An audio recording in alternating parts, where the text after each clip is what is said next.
There only is a monochrome palette in my world. I'm Sarah Waller. I'm the owner of Sarah Waller Architecture. Welcome to my home, Blackwood, Doonham. I can remember the first house where I introduced black. Everyone thought I was crazy. I couldn't even buy a black tap.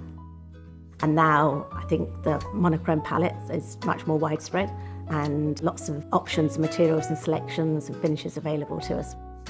My advice to anyone considering black and white is to really think it through with your eyes wide open.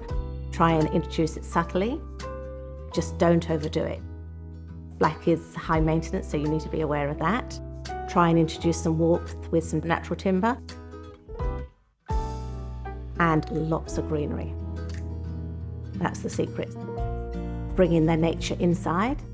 Everywhere you look, out of every window, there's pockets of green. So I find it calming, restful, and particularly with black and white, it's really interesting to bring texture in. So we've got the texture here on the table, the grain, and that's followed through with our joinery. We've got the play of light and shadow on the materials, so it doesn't become so bland and so cold. I've really enjoyed using concrete because, yes, it does soften the starkness. Black and white is just so simple, it's just a blank canvas. And should you want to introduce colour, you've got that neutral palette to then bring some colour in.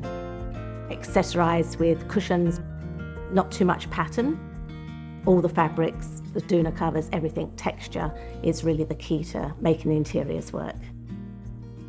Just with the table setting, I would introduce the black and white palette, but again, bringing the texture in with the fabrics and the napkins.